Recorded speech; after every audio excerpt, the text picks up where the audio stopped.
Welcome to This Explainer. Today we're unpacking a truly profound and, honestly, quite poetic piece of source text. We're going to look at a fascinating juxtaposition of two absolute powerhouses in the human experience, poverty and sloth. And it's an incredible breakdown that goes way, way beyond your simple dictionary definitions. Okay, let's dive right into this. Our source text kicks off with a very simple yet deeply contemplative statement.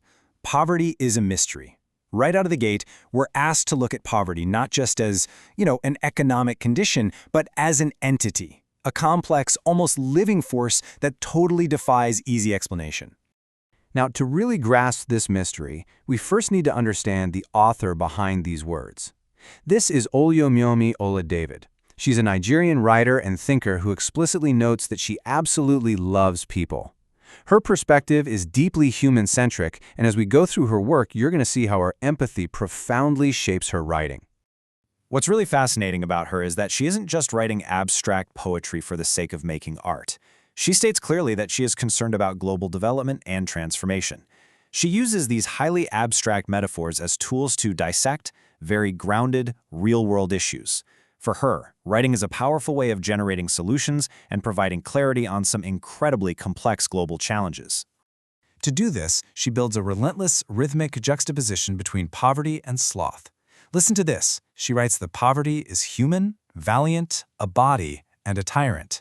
On the flip side, she describes sloth as artificial, strong, a doorway, and carefree.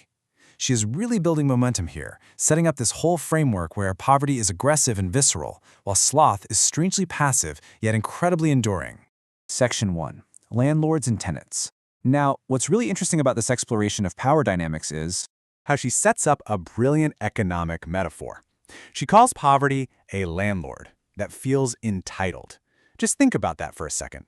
Poverty taking up space, demanding its presence be felt, acting like it literally owns the place. Sloth, however, is merely an agent. It divides utility. It's the middleman that steps in and fractures your usefulness, basically breaking down your productivity into smaller, much less effective pieces. But then, she introduces this brilliant paradox. Despite acting like a landlord, poverty is actually homeless. Yet somehow, she notes, it lives with welcome.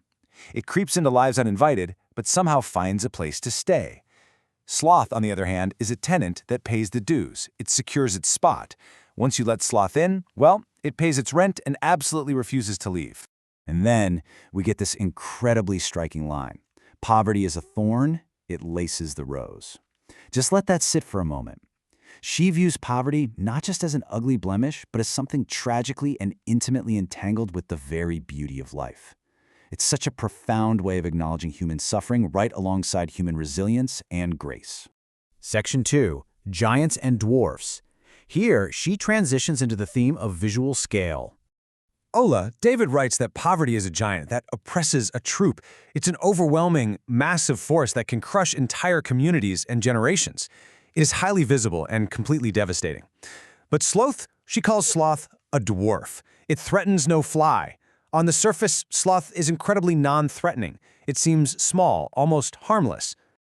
But she loves a contradiction, because right after calling poverty a giant, she flips the scale entirely. Suddenly, poverty is little and despises the great. It carries this massive chip on its shoulder, a real deep-seated grudge. And where does sloth land in this new scale? Well, sloth is suddenly middle class. It sits on the fence. It's comfortable. It completely avoids the extremes, perfectly content to just exist in a state of mediocre inaction. Section 3. The vision of sloth. Now we'll examine how she differentiates the mental toll and actions of these two states. And this brilliantly illustrates her view. She states that poverty is myopic, it sees the moment. When you are out there merely surviving, you can only look at the immediate now. You really can't plan ahead. But sloth, she calls sloth discerning, saying it dazzles the future.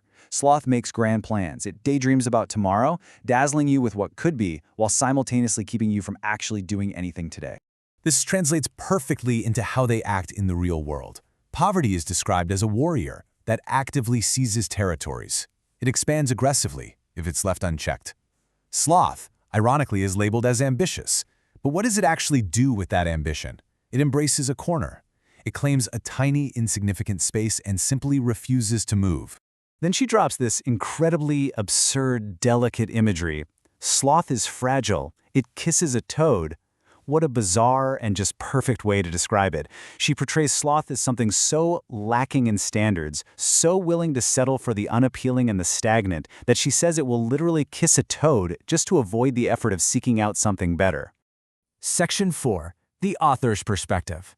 Let's bring the focus fully back to Ola David herself, connecting her poetry to her foundational worldview. Remember, her goal isn't just to write pretty words. She wants to generate real solutions, influence policy, and provide absolute clarity. She notes that she is guided by her Father God, whom she describes as the wheel within my wheels. It's this deep spiritual and moral drive to fix global development issues that really compels her to dissect poverty and sloth so meticulously. She knows we need to understand the enemy to fight it. And that brings us to her final, stark contrast. She writes that poverty is available. It picks every call. It is terrifyingly accessible, always ready to step in if things go wrong. But sloth? Sloth claims to be busy, but what is it actually doing? It pursues the wind.